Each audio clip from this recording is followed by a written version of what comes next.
Alright, first off, I want to give all praises, honor, and glory to Yahweh, Ba'ashem Yahushai, Ba'ashem Rakah Kodash. Double honors to the apostles and elders of Great Millstone who rule well. Shalom to the brothers and highways and byways pushing this word in all sincerity and truth. The sisters, the believers, the helps. Shalom. This is the brother Irawam from the James Jamaica camp. Coming with another quick lesson. It's been a while since I updated this playlist of milk, the milk series. That I was doing a couple of years back, but I need to add to the collection. For those that are younger in the faith, as well as it can be a refresher for those who have been in the faith for a while. So this lesson is going to be based upon Esau Edom, right? And with this breakdown, especially for you younger brothers, what you need to understand is that it really takes a lot of deciphering, because Esau tried to hide the truth of who he really is, and he actually has something, a system, or a set of texts that's known as the Masoretic text, which here in BLB you will realize that you'll see the same Assyrian Hebrew characters for different words, but they may pronounce a different way based on certain vowel points, or they will try to give a certain commentary to push a certain ideal. With this breakdown, there's a lot of things about ruddy, where if you look up ruddy ducks or ruddy animals or ruddy people on Google, you won't find any so-called looking white man, and really that's the long and short of it. You have brothers do countless breakdowns about the ruddy aspect. You can actually go ahead and look that up. The brother Choir Crop from England did one, a couple years back. The channel is GMS Fear the Most High 7. You also have GMS Holland. They did a breakdown on Roddy as well. So really this isn't so much about the color of Esau only, but it also goes into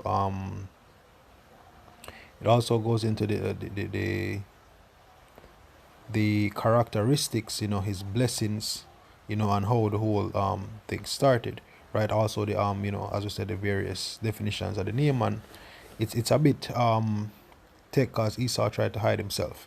Right, so with no further ado, let me just continue. This is let me start the first precept, Salakia.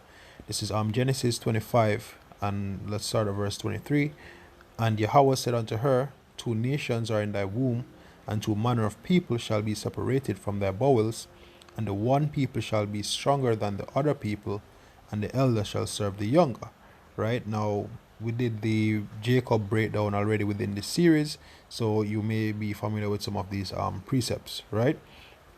Now verse 24 says, and when her days were to be delivered were fulfilled, behold, there were twins in her womb, and the first came out red all over like a hairy garment, and they called his name Esau.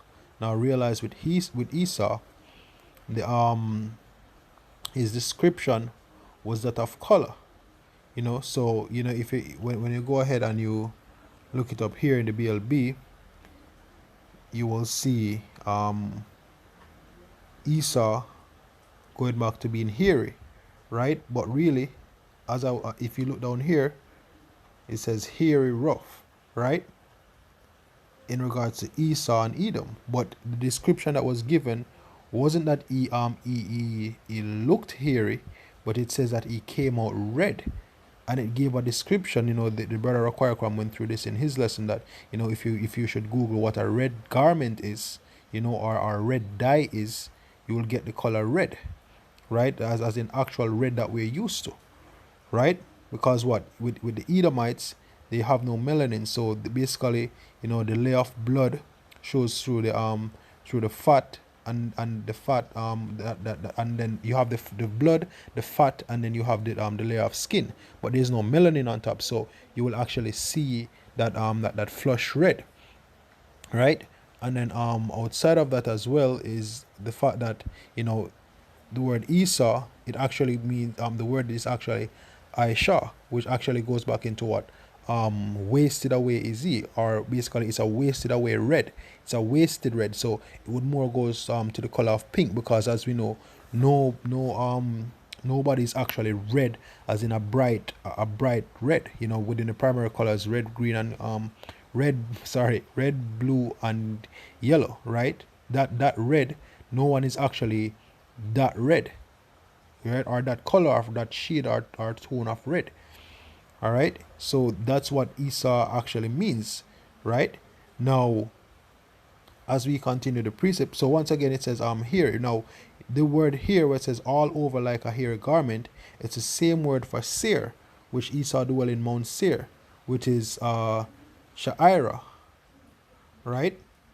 And it says here of animals. Now look here, it says here. Now, Salakia, I said that it was Seir, but it's not Seir. It's actually this word in particular goes back to here. Now let's look at Mount Seir, right? I'm actually gonna get that right now. Is it that way or this way? Right, Mount Seir. Now let's look up Mount Seir and see what Hebrew word is there for Mount Seir. Right, Seir. Right, so it's Sha'ai war, right? As you say here, hairy or shaggy, right? It says patriarch of the hornets, the inhabitants of Edom, before the descendants of Esau, the Edomites. But looking down here now, look what you see. It's the same thing, right? Hairy, rough, right? So it goes to show that, hey, it's a different Hebrew word. It's not the Hebrew word for Esau, but as you can see even down here, it's given the Genesis Hebrew lexicon is given the same thing, which shows that Esau is actually tampering with the information, right? Now let me go back to Genesis 25. That was just the first point I wanted to tackle in regards to Esau and the words that they're using, right? And also, where am I? Verse 25, right? It says he came out red all over, right? Now they try to say that the word is Adam, which really the word for red is Adawam, right? So it's actually the Adama, or like Adamia.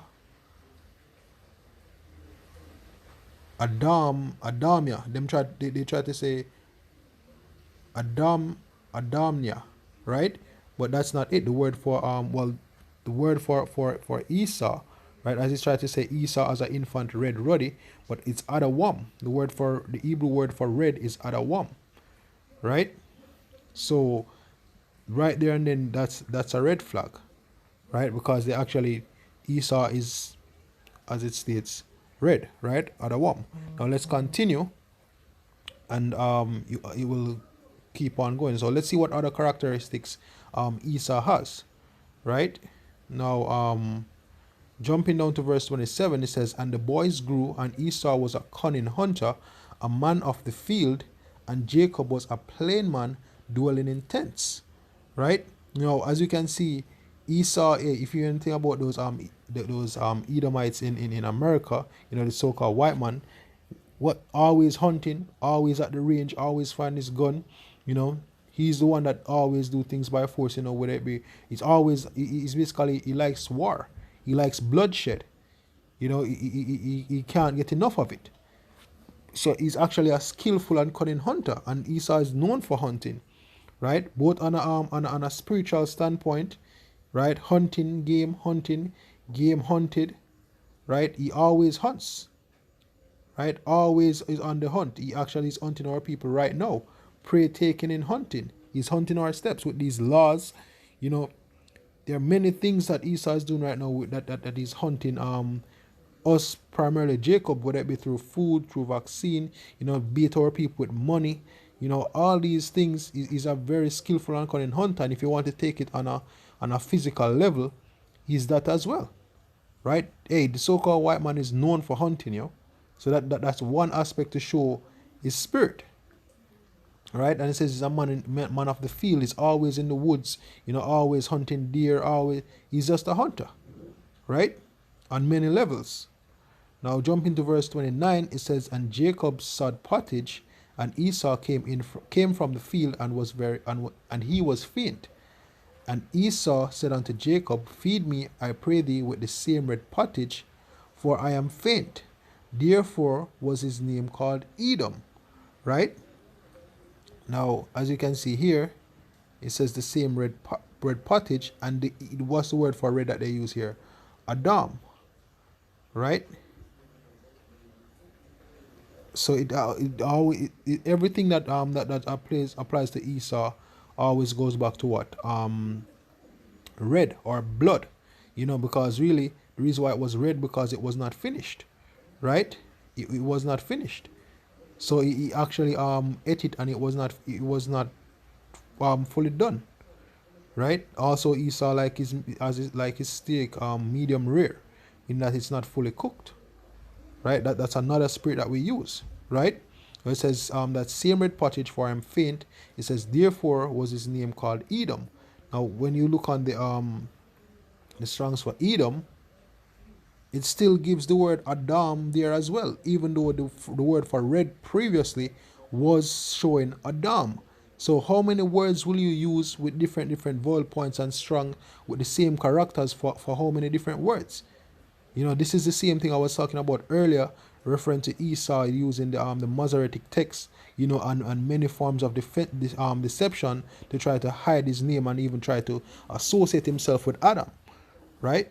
Because when you really go back into Adam, it means off the ground, right?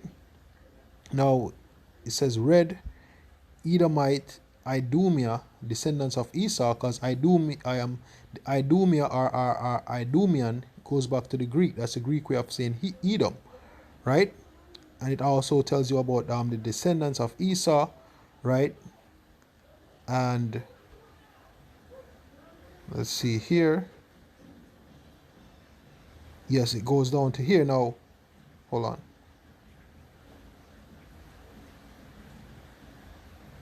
So it tries to link with Adam or Adawam, right? Now sorry, Adam. Yeah, they try to link it with Adam. Now as we will explore the word Edomite, you're gonna see something, right? So it says and sod pottage, and Jacob sod pottage, and Esau came from the field, and he was faint. And Esau said to Jacob, Feed me, I pray thee, with that same red pottage, for I am faint. Therefore was his name called Edom, right? And that is it, right? That is pretty much it. His name is always associated with red or blood.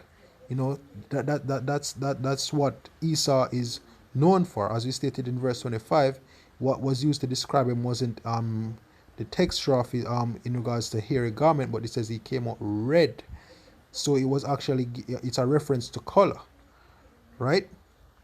Therefore, as you know, in Hebrew, the Hebrew culture, in the scriptures, you have a lot of persons that are named based off, they get a omen, nomen, or based off the description, of when they were born, right? So his name, Esau's name, would always be linked to something red through the spirit. It's always linked through something red, and the red of blood, right?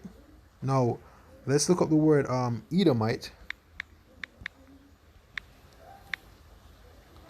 Right. Also here, this word, everyone, this is another strong point that people say that we shouldn't eat the Edomites, which this word Edomite here is basically a mistranslation, which should be Syrian, right? And that is what we're actually getting into.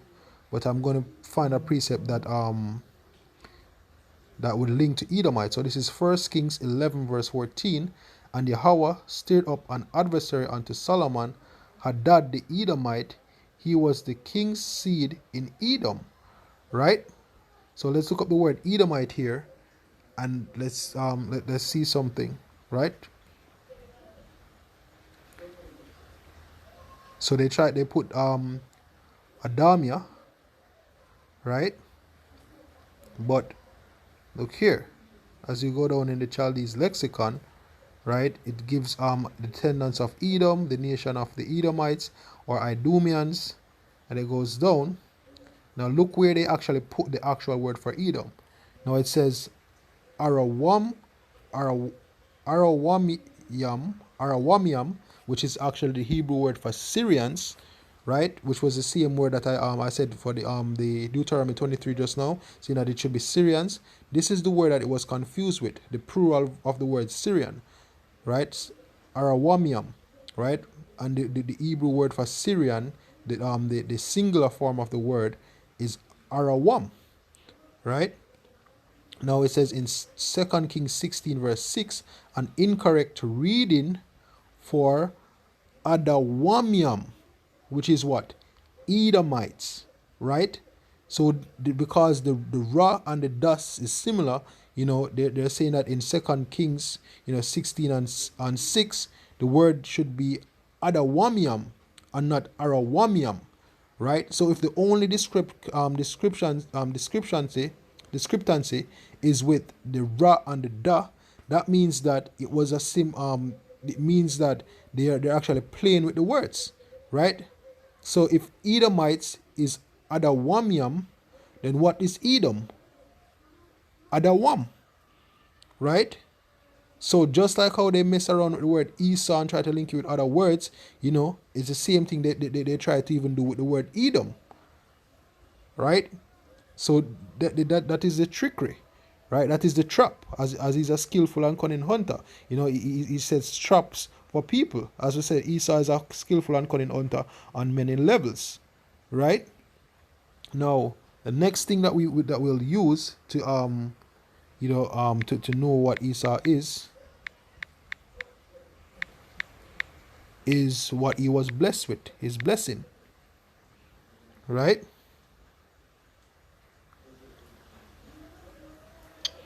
Now this is after Jacob got the blessing, right? This is Genesis 27 verse 34. It says, and when Esau heard the words of his father, he cried with a great exceeding bitter cry, and said unto his father, bless me, even me also, O my father. And he said, thy brother came with subtlety, and had taken away thy blessing. And he said, is he not rightly named Jacob? For he had supplanted me these 2 times. He took away my birthright, and behold, now he had taken away my blessing. And he said, hast thou not reserved a blessing for me? And Isaac answered and said unto Esau, behold, I have made him thy lord, and all his brethren have I given to him for servants, and with corn and wine have I sustained him. And what shall I do now unto thee, my son? Esau said unto his father, hast thou but one blessing, my father? Bless me, even me also, O my father. And Esau lifted up his voice and wept. And Isaac his father answered and said unto him, behold, thy dwelling shall be the fatness of the earth, and the dew of heaven from above. By thy sword shalt thou live, and shalt serve thy brother. And it shall come to pass, when thou shalt have the dominion, that thou shalt break his yoke from off thy neck. And this is it. He was blessed with the sword. And he actually was blessed with what? The fatness of the earth and the dew from heaven, because Esau is currently ruling at this time. And guess how he actually got, the riches of the earth and everything that he owned? Through this sword, through wars, through destruction, as as the documentary all wars are bankers wars. He uses his sword to get means to get everything that he has, the riches that he has, and through bloodshed. As a hunter, he hunts for things, he kills his prey, and he profits from all of that, right? That's how he gets his provision, right? And as it says, the last part says, it shall come to pass, when thou shalt have the dominion, that thou shalt break his yoke from off thy neck. In the time of when the kingdom was actually being split apart, and the kings of Israel were serving other gods, the Edomites also rose up against Israel, yo, because they were under subjection. But they rose up and they broke free and they joined with our enemies.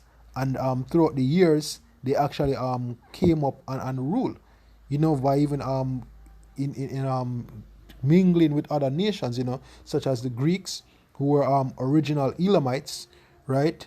You have the Romans, right?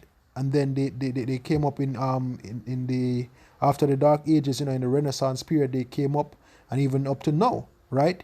They are the ones that are currently ruling, right? So this man, love bloodshed. He's red. He he he he rules with the sword, right? He makes gains by trickery and traps. He hunts men's souls using whether it's the Illuminati or how he structures the society. All of this goes back to who Esau Edom is, and that's a so-called white man today. Who they that can lead back. If you want to know the heads, they are the Rothschilds, the Rockefellers, the DuPonts, the Getty, the rich banking elite, and even in certain the policies they have, like do this and do that. Esau, had dukes, right? As a matter of fact, let me get that.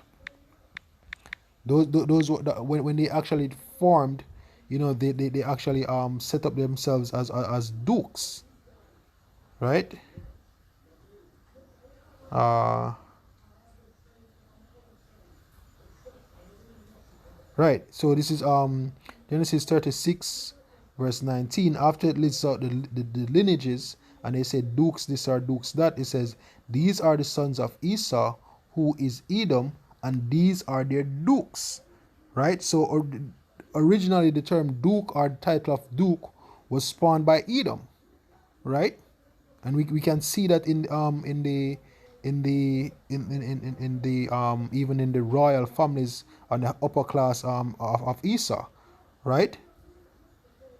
Chief, right? Captain, right? Duke, right? So they were actually dukes. They were chief of their family. As it goes down here, it says the leader of a family or tribe, right? Especially use of the chiefs of the Edomites, right? So you see that it's used chiefly for the what, for the leaders of the Silaki. Let me read that again. It says the leader of a family or tribe, right? Especially used of the chiefs of the Edomites, right? They are the dukes. They're the original dukes. They're the real dukes, right? And guess what? Verse 20 says, these are the sons of Seir, the Horite, who inhabited the land, right? Well, verse 21 says, and Dishon, and Ezer, and Dishon, these are the dukes of the Horites, the children of Seir in the land of Edom. Let's look up the word Seir, right? As you can see, the same word here, hairy or shaggy, and it goes down to here, the hairy and rough, which was basically the same definition with another word at another place. So if it's the same word, why not the same Strongs? Why not the same definition, right? So with this, I really hope that you brothers were edified in regards to who Esau Edom is today, which is a so-called white man. Once more, I want to give all praises, honor, and glory to Yahweh Bashem Yahushai, Bashem Rakakwadash. Double honors to the apostles and elders of Great Millstone who rule well, and shalom to the brothers in the highways and byways pushing this word in all sincerity and truth, the sisters, the believers, the helps. Shalom.